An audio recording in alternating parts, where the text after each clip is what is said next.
Yo guys, what's up? My name is alexschally, and yet today I want to show you how I made a remake of the track Monsoon. Many of you were pretty interested in the track, so I thought, okay, I'll just drop a quick tutorial on how I did that. So let's come to the drop, because that's the most important thing. The drop consists of 3 key elements, which are the melody,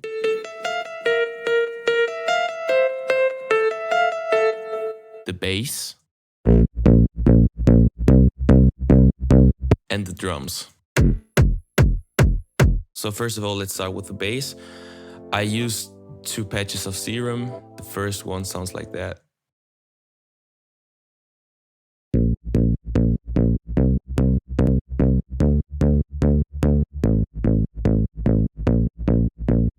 It's a preset by Standalone Music. I think I tweaked it a bit.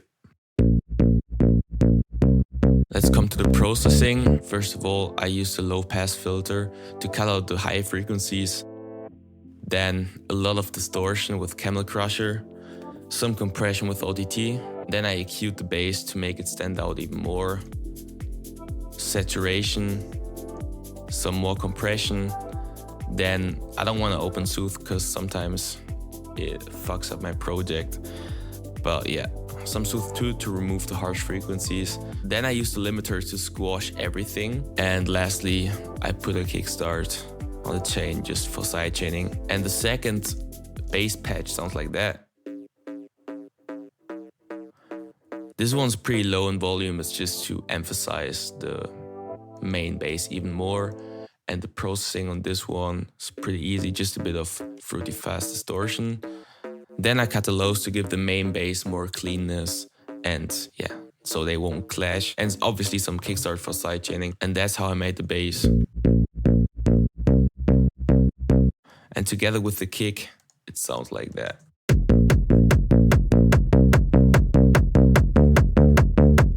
Now let's talk about the kick. As you can see, I use 3 different layers. The first one sounds like that. Already pretty in your face, but I thought we need another layer. So I used the top layer for that one, cut out the lows. And this one is pretty punchy again, and this one's also pretty much in the mids, so it's mid and highs. And when I layered all of them together, they sound pretty punchy.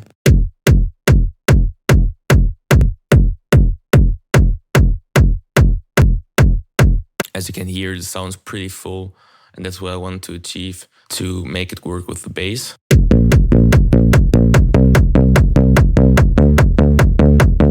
That's basically it for the bass and the kick. The highs aren't that important, it's just a basic hi-hat.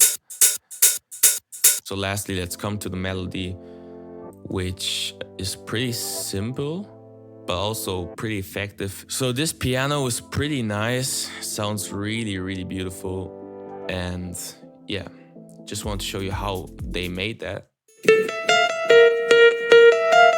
Because without any processing, it would sound like that.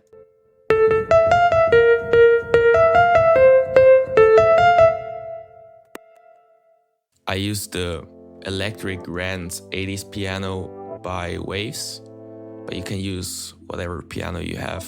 So now let's come to the processing.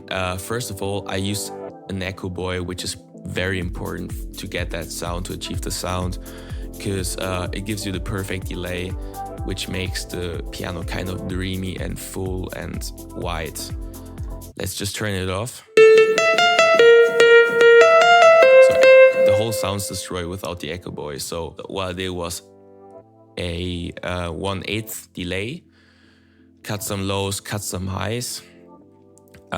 It's pretty wet, like 50%, and around 30% of feedback.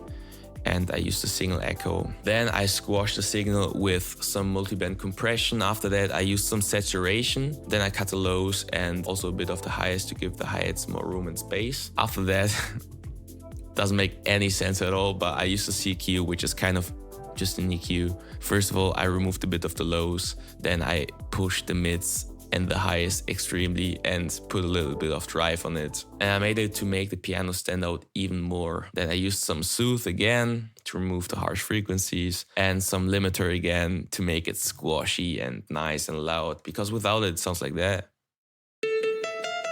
And with, don't know, it just glues it a bit together. And then I just made a final EQ to make it sound like the original track. And then I routed the signal to another signal, which is just an emitter to make it wider, and some sidechain to make some room for the kick. And then everything combined sounds like that.